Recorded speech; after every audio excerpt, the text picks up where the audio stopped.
Have you ever wondered what existed before humanity, before Adam and Eve, before the Garden of Eden?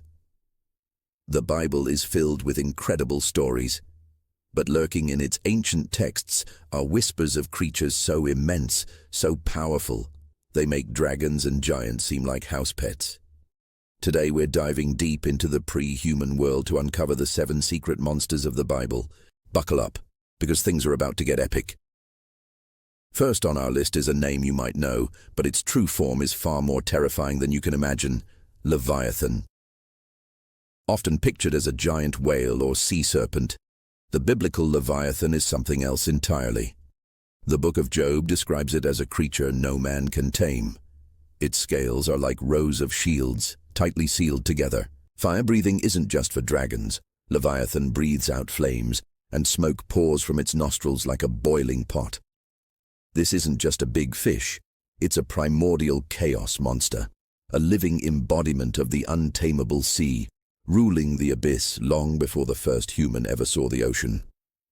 It represents a power so immense that only God himself could defeat it. Next, we have Leviathan's counterpart on land, Behemoth. Forget what you think you know about elephants or hippos. Job chapter 40 describes Behemoth as the first of the works of God. This creature eats grass like an ox, but its strength is in its loins, its power in the muscles of its belly. Its tail is as strong as a cedar tree, and its bones are like tubes of bronze. This was no ordinary animal. It was a super beast, a colossal land dweller so mighty that the mountains themselves yielded its food. Like Leviathan, Behemoth symbolizes a primal, untamed power of the land, a creature of such scale that humanity could only look upon it in awe and terror.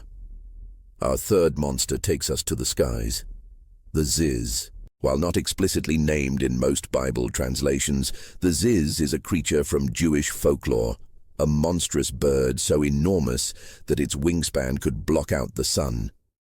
Imagine a bird so large that when it stands in the ocean, the water only reaches its ankles, and its head scrapes the clouds. The Ziz was said to be the protector of all the smaller birds, a king of the sky whose very presence shaped the heavens.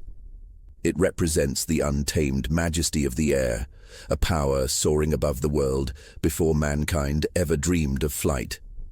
Together, Leviathan, Behemoth, and Ziz form a trio of primordial monsters, rulers of the sea, land, and air. Now let's talk about the Rahab. No, not the woman from the book of Joshua. This Rahab is a completely different entity, a powerful, arrogant sea monster mentioned in Psalms and Isaiah. The name Rahab literally means pride or arrogance, and this creature was the very embodiment of defiance against divine order. The texts describe God cutting Rahab to pieces and piercing the dragon. This wasn't just a battle against a physical beast, it was a cosmic struggle against chaos and pride. Rahab represents the primordial forces of disorder that existed before the world was shaped and ordered, a rebellious power that had to be conquered to create a habitable world. Moving on, we encounter the Tannin, another formidable sea creature. The term Tannin appears multiple times in the Old Testament and is often translated as serpent, dragon, or sea monster. It's described as a great beast of the deep, often associated with the chaos of the primeval waters. In some passages, God is praised for defeating the Tannin, splitting the sea and crushing its heads. This creature is another symbol of the chaos that pre-existed creation. It's a reminder that before there was light and land, there were vast, dark, and dangerous waters filled with monstrous beings that had to be overcome. Our sixth monster is more mysterious and often misunderstood: the Nephilim. Genesis chapter 6 tells us that the sons of God came down and had children with the daughters of men, and their offspring were the Nephilim. They were described as heroes of old, men of renown. But other texts and traditions paint a darker picture. They were giants, powerful, and often violent beings whose existence was one of the reasons for the Great Flood. They represent a strange and forbidden union between the divine and the mortal, a race of demigods that walked the earth before the flood reset the world, leaving behind only legends of their incredible strength and terrifying presence. Finally, we come to a creature of pure darkness, Abaddon, also known as Apollyon.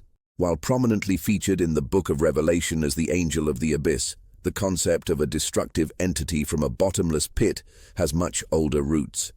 The name itself means destruction.